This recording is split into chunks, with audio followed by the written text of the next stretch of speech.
Hi guys, welcome to my channel. My name's Sunique and I am continuing my journey with the Decans, and we're now at the Ten of Cups, which actually marks the end of the zodiacal year, which will start all over again with the Two of Wands. So the cards that I'm exploring today are the Ten of Cups and their associated majors, which are the Moon and the Tower. So on the top row here I've got the Rider-Waite-Smith, on the bottom row here the Thoth. And as usual, I've been mulling over these cards for the duration of the Decan. So from March the 11th to the 20th, I've been working with these cards and these crystals. And these are the associated crystals from the Crystal Magic Tarot. So I'll get into that in a little bit. But first of all, I wanted to talk a little bit about these images here. If you're new to my channel, you are so very welcome here. I'm so grateful for your interest, and I know a lot of people are actually starting their journey now with the Two of Wands, so this might be, you know, it might be of interest, maybe now, maybe next year, I don't know, but this is where I am. Okay, so good luck with your journeys, because I love it. I love this exploration, and I hope you will too. So anyway, as usual, a disclaimer, these are my thoughts based on what I've read, but it might not be what resonates for you. So, you know, take what you think does resonate with you and leave the rest behind. As I say, this is my personal journey with the Decans. Okay, so let's look at the Ten of Cups itself. So in this card here, we have the happily ever after scene. Now, I think the thing with this card is the relation it has to these two. Why would such a beautiful fairy tale ending be associated with the Moon and especially with the Tower? It's why? You know, you think you've got everything here. You've won the lottery. You've got a happy family. You've got children who are really happy. You've got your place in the sun. So what on earth is the Tower about when we look at it with the Ten of Cups? I mean, when I first looked at that, it was quite puzzling until I started delving into it a little bit deeper. So what does happily ever after mean? Well, I would suggest that it means different things to different people. You know, my happily ever after may not be yours. It may be, it may not be. So is happily ever after a house in the country, under a beautiful rainbow, with our partner and our children happily dancing in the sun, and with our emotions stable, or isn't it? Well, these cards, Rider-Waite-Smith, were produced in 1910, when the world was a much different place than it is today. And this is illustrated, I think, in the Urban Tarot by Robin Scott, brilliant deck. With Robin's depiction of the Ten of Cups, where we see a same-sex couple about to have a child. The lovely thing, aside, the lovely thing about this card, okay, so these are having a baby, but there's a timeline here as well. I love the colours in this card as well, but the timeline, because the little girl here is this little girl here, okay, and Robin Scott is holding up that little girl, so it's a little further along in the timeline. Isn't that lovely? And of course the rainbow here is made up of balloons because it's a celebration. So in the book, what I find really, really interesting, it's called Satiety. I can't say that word. Is it satiety or satiety? Satiety? Satiety? If you're satiated, is that satiate? No, still can't say it. Anyway, you say it your way, because I don't know how to say it.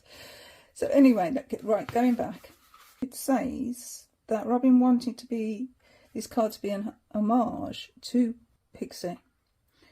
And if you don't know, Pamela is the artist behind the Rider-Waite-Smith deck, Pamela Coleman-Smith.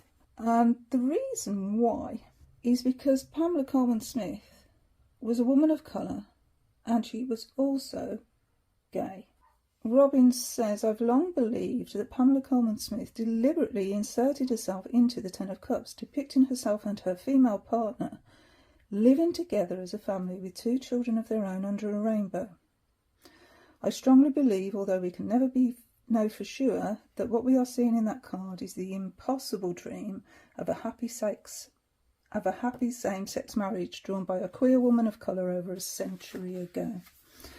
And I think that is really in keeping with the major arcana cards, because back in 1910 it would have been catastrophic to openly admit this relationship. If it is indeed a same-sex couple, it would have been a scandal. It would have brought the tower down, wouldn't it? The structure that, like, the structure of society could not allow for this to be openly acknowledged. A lot was going on in these times that was brushed under the carpet, hidden, not talked about, not fit for society to see, although it was a part of life. And so I think that's where also the moon comes in, because we're creating a false illusion here. If what Robin says is true, we don't know, of course we don't know, but if it is, there's the illusion of the moon. Isn't that wonderful? And of course we see the tower in the moon card as well, don't we? Plain to see. In fact, there's 2 of them. So if we're going to walk this path in 1910, then we're going to have to create an illusion that is not the reality of the situation. Okay, so let's talk a little bit about owning a home.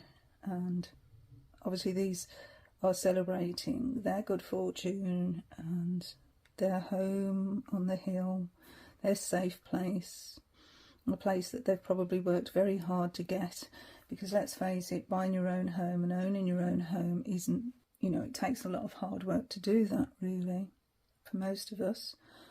And interestingly enough for me, there's been 3 separate members of my family that have all moved home or are in the process of moving home. So I've got a young niece and her husband. They have 2 boys. And they've recently put a deposit down on their new home. I have an older relative and his daughter who have just moved into a new home, and they've had to downsize, and it's been quite a traumatic time for them. It has been a tower moment in that case. They've moved from somewhere that they really liked being in, and not by choice. They are moving into somewhere else, another home. And yeah, there's been tears and there's been upset. And they've got to, I suppose, come to a state of acceptance of the way life goes at the moment. A lot of people are struggling. And then another older member of my family has sold one house and bought another one, and they're quite happy about that, that couple. So yeah, I thought that was really strange that, 3 different members of my family all moving or putting deposits down to move. It's weird how these things correlate. So what else could this happiness mean? Well, I was thinking about a lottery win. I always think about a lottery win. Who doesn't think about a lottery win? Oh, let me win the lottery. However, what about all those stories, about people that do win the lottery and it ruins their lives? So, I think maybe be careful what you wish for, be careful what you want, because it's not always what it seems to be. And of course, if we think about illusion as well in relation to family, there's that other side to it, isn't there, where what we show on the outside might not necessarily be what's going on behind closed doors. There's an old saying, don't air your dirty laundry in public. And it alludes to the fact that what goes on behind the front door stays behind the front door. We don't talk about it, we don't admit it, we just carry on. So that's, you know, an illusion where the moon is concerned, and also it's very catastrophic for the people involved. Another side of this that I was thinking about was not everybody is blessed with children. You know, what about infertile people, people who can't have children, people who desperately want children but for one reason or another it can't be, maybe they can't provide a loving home for them. This then cannot be their happily ever after. You know, this is for other people, and maybe that is so upsetting. It's produced a tower situation emotionally where we're all fed this fairy tale, aren't we, as we're growing up, that the handsome prince will come along and sweep us off our feet and ask us to marry them, and then we'll have our children and he'll provide a home. And, you know, it's a lovely story, but it's an illusion. That's not what life is about. We all have to work for what we've got. And so the realisation of that can bring another tower moment. And going back to infertility, then coming to terms with the fact that this is not our destiny means we really need to move on to the next decan, don't we, which is the Two of Wands, which I'll talk about obviously when I'm finished working with the Two of Wands. But for now, I'll just say that maybe if our focus was on this only to realise that this is not available for us, then we have to turn our attention to other things and put our energy and our focus there. And the Two of Wands, and again Tower will be with the Two of Wands. It's another Mars energy. So, you know, it's time to change our focus and look for something else that will bring us happiness, that will bring us satisfaction, that will bring us satiety. Can't say satiety, I don't know. I'm never going to know how to say that word. If you do, please leave it in the comments. I'd be most grateful. Unfortunately, the light's getting a little bit dim. Hopefully the sun will return. And if you hear any noises, again, I apologise. There are things going on outside which I have no control over, but I'll carry on regardless. Anyway, so going back to this issue of infertility, childlessness or whatever, and the Two of Wands, I think the Thoth card really illustrates this well. Because if you can see, so these three cups here seem quite stable and upright, but as we go down, they're starting to tilt.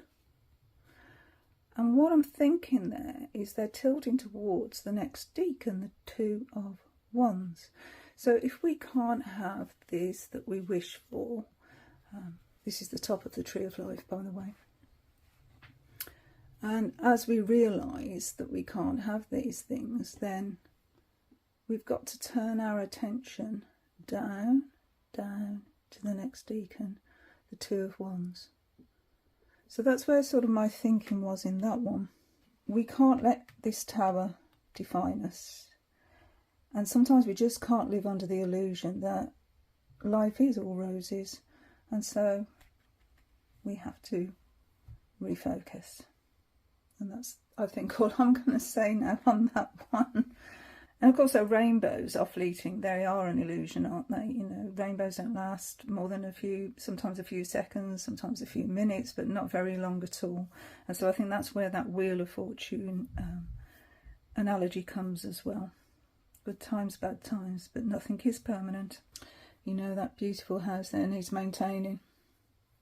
That beautiful garden needs mowing, pruning, otherwise nature will take over. So talking about the elements and the sun going in and out and everything, I thought this might be a nice segue into the Dark Goddess Tarot. And the Ten of Water there is the male goddess of the moon, interestingly enough. And this image shows a flood. It shows this male goddess is actually causing a flood by tipping this water into the lake here and causing the rivers to rise. And so, you know, that really I'm thinking about climate change and all the water. We've had a lot of rain lately. And of course, like the UK, we're an island. And we will sink. I mean, there are sort of warnings. I read one, I think yesterday, saying if we don't act now, it's too late. Which is a real wake-up call, isn't it? You know, it's really, it's going to be a tower moment if these seas do rise. It's a very difficult thing to think about. And if we look at the image in the tarot of the Holy Light for this card, then you can actually see there's an arc. So that sort of echoes again to climate change. And there the sun is sinking into the water. And the sun is actually crying. You can probably see the tears there. That's a very sad card, isn't it? So maybe the rainbow is saying we've had our day in the sun. We've had the good times. And there's a price to pay. There are destructive elements. And, you know, if we are saturated, I still can't say that word. If we are saturated with water, that's water saturating us, then that does speak to me of climate change and the rising sea levels that we are hopefully all aware of. Rainbows are beautiful. And maybe they're just, you know, a small reward for getting caught in a downpour. It certainly happened to me when I've been walking the dog and, you know, it's poured down a rain and I'm like, oh no, I'm soaked, I'm not happy. And then the rain stops, clouds clear, the stormy skies go. You look up and there is a beautiful rainbow. And is there a pot of gold at the end of that rainbow? Is there a happy ever after? Is there a fairy tale ending? Well, shall we be optimistic? I mean, look at this beautiful image in the Mart Tarot. M-A-A-T, Mart. That? These things are so hard for me to say. That's the longed for house in the country. An illusion? Something we can never ever get? I don't know. For a lot of us, it's just not a reality, is it? But here, you know, there's gratitude here. Gratitude for what we have achieved and what we have got. And I think that's a beautiful thing as well. It might be temporary, illusionary. It might be here today, gone tomorrow, which I think is something else this talks about. You know, here today, gone tomorrow. Don't take it for granted, because it could all just collapse very, very quickly.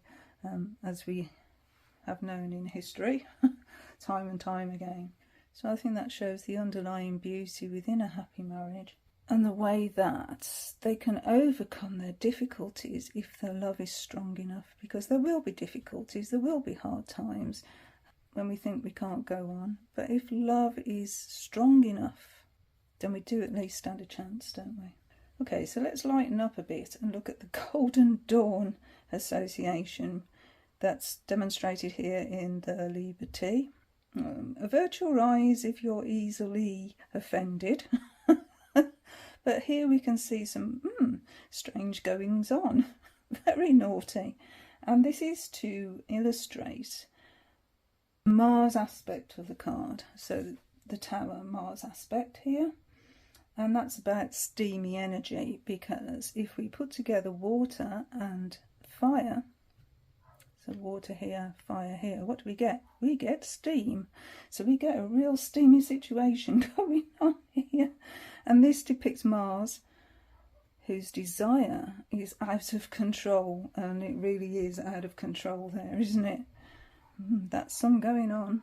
If we look here at the Robin Wood Tarot, and here we see a beautiful couple with their head in the clouds. So is that wishful thinking? And we've got the bluebird of happiness up there as well. Bless. In a circular rainbow, which sort of reminded me of that Wheel of Fortune yet again. So we're only seeing the top of the wheel there.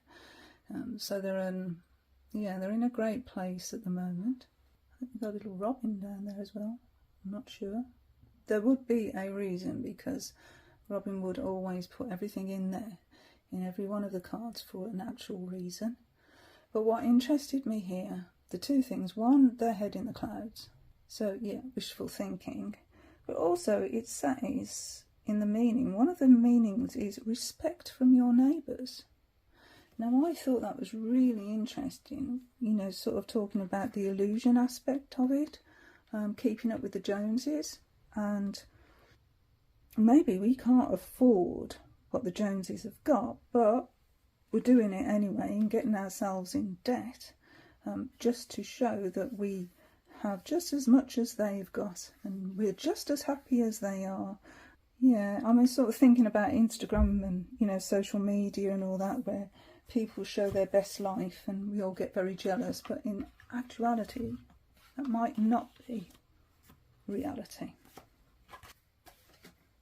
And then if we look at the Sun and Moon Tarot, Vanessa Decor, this is the tin version that I like using. So we've got the Satiety, Satiety aspect again. And interesting here, we've got the happy couple living their best life. This is the Instagram picture, isn't it? This is the actual Instagram picture that I was thinking of. But look, we have the moon there. We have illusion. We've built a tower here, but that tower, if that water doesn't go in properly, that tower is going to come crashing down and the illusion will be broken. Isn't that interesting? So as far as tarot cards go, then I just wanted to show two more, I think. One is the Outgrow Yourself Tarot and Oracle. And the card here is Satisfaction. And it says you already have everything you need. And I think that is a beautiful, beautiful sentiment when you put it alongside the Osho Zen Tarot. And in the Osho Zen Tarot we see someone meditating in complete harmony. And I thought it was really nice way to end the cards on.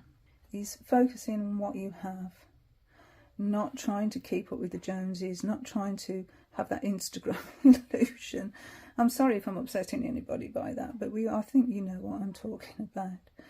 But real true happiness comes from the heart. And here we've got the heart connected to the mind. And we see this, maybe it's a monk, in absolute harmony. And we've got the water element here with the dolphins, so we're not, you know, we're still showing the moon water aspect of the meaning here. But it looks to me like nothing could really disturb this state of bliss. And if we realise we already have everything we need, then we can live happily ever after, can't we? So let's have a little look at the crystal associations here. And once again, I've taken them from the Crystal Magic Tarot by Kerry Ward and Claire Gregory, which is the deck that I've been using all the way through for these decans and their associated crystals. So for the tower, we have black tourmaline. This is the image, I've shown it before. And this is my piece of, it's on a necklace actually, this is my bit of black tourmaline. I love this, I've had it for many, many years. And for the moon we have Moonstone. So the same one I was using the last two decans. You may realise that for every 3 decans, then the major card on this side of the equation always stays the same. Little side note there. For the Ten of Cups itself, we have rose quartz. So here's a piece here, if it'll focus. There we go. Nice piece of rose quartz there.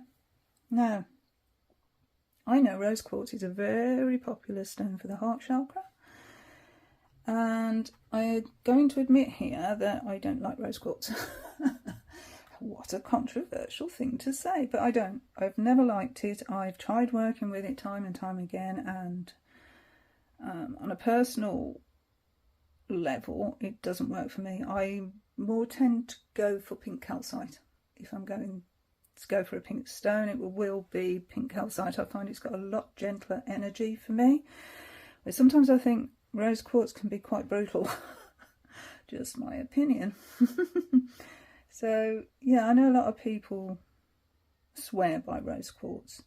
And I'll tell you a little story actually about rose quartz. I'm a massage therapist, although I'm not doing it at the moment because you do it too often and your hands can't cope. Anyway, many years ago I was massaging a lady who'd had a stroke, and I used to go and see her every week and give her a massage, and I would put rose quartz in her hand just for that energy, you know, that more loving energy, which I believed it to be at the time. And she couldn't open her hand. Her hands were like claws, they were like stiff and really, you know, she had trouble and pain in her hands. And so I used to like just put this rose quartz in her hand. And during the massage, whether it was to do with the massage or the crystal, make your own mind up, but during that massage her hand would slowly unfurl and the pain would go.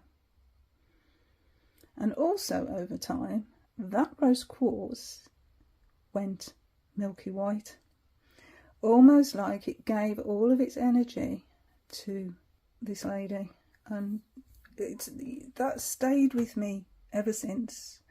I just thought it was actually magical. So what I'm saying here is rose quartz works for a lot of people. It absolutely does. And just because it doesn't for me, that I can't get along with it on a personal level, although I can with clients, doesn't mean, you know, it doesn't work with you.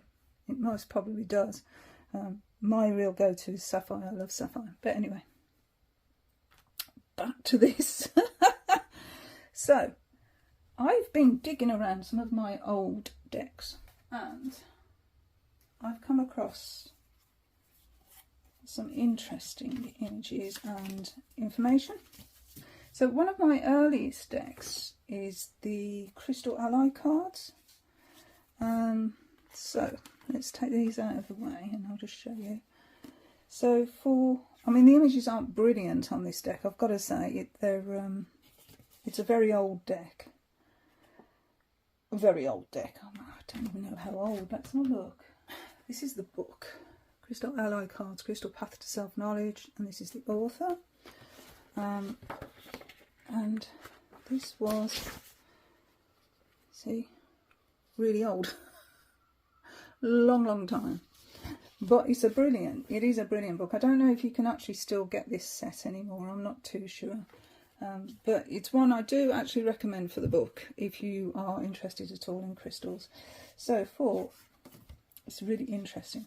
So for rose quartz we have love,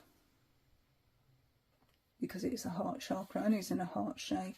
So that sort of goes along with that, doesn't it? Then for black tourmaline we have purification, which goes along brilliant with the tower. That destruction brings about purification. And then for the Moonstone card we have cycles, which is brilliant because that sort of goes along with what I was saying about the Wheel of Fortune here, because the moon also goes in cycles, doesn't it? And you know, sometimes it's fully illuminated and sometimes it's dark. Like tonight it will be a dark moon, and so you know, everything's not always what it seems, and we do go in cycles. So I thought that was really nice. And if you look at, let's have a little look at the book, which I think it goes really well with what I was saying about the Osho Zen Tarot and the Grow Yourself Tarot and Oracle deck, because in the book it's part of what it says here is rose quartz reminds us that the only lasting lesson is love, and that we have already learned it, and we need only to open ourselves to its healing truth. For black tourmaline, in the book, goes really well with the Tower card. Here it says, purification clears the energy systems of any thoughts or psychic debris that could cause blockages or imbalance if allowed to remain. It is a process of energetic house cleaning that is vitally important to anyone who strives for connection to their spiritual path. Wow, isn't that brilliant? And then for the moon, or Moonstone, I love the way these really do resonate with the tarot cards.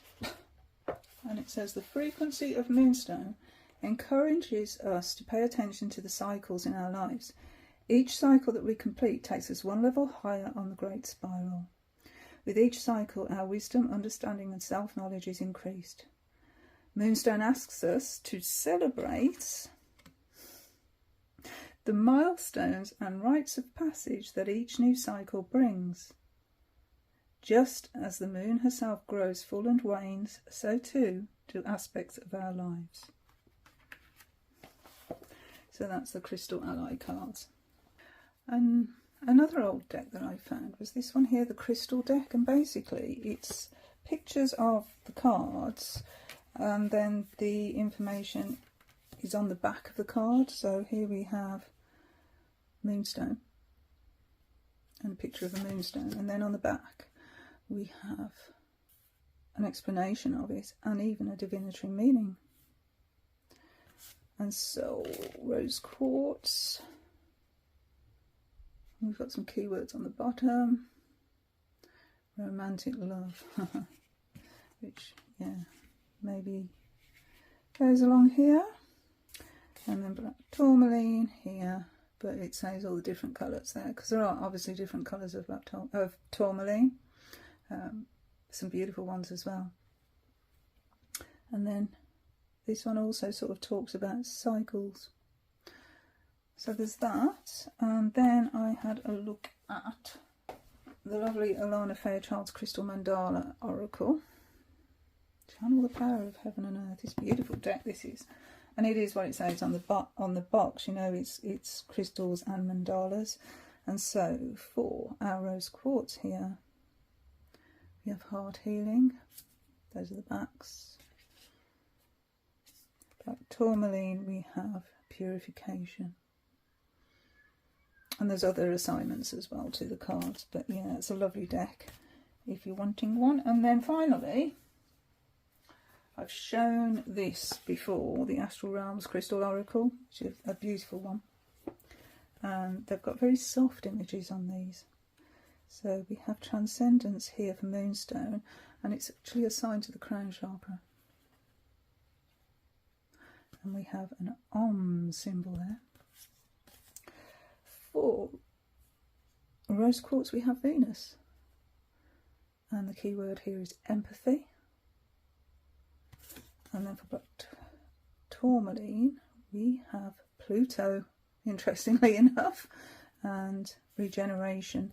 So yeah, the regeneration really goes along with the tarot card, although this is a Mars association. The association is a little bit different on that one. I think that's what this study is really giving me, actually, is an opportunity to delve into other areas that I'm really interested in, like chakra work and crystal work and all the associations. And so, yeah, I've really enjoyed the journey so far, and we're starting again, as I say, with the Two of Wands because it's the end of the zodiacal year, and it's time for a fresh start, I think. If we've come here, if we've got to the end here, which is Malkuth on the Tree of Life, and that's where manifestation occurs on the earthly plane, so we've achieved this, then we can think to ourselves, well, I'm a bit bored now. What next? What can I do next? And this is really why I think it's the end of the zodiacal year with this card. It really totally makes sense to me.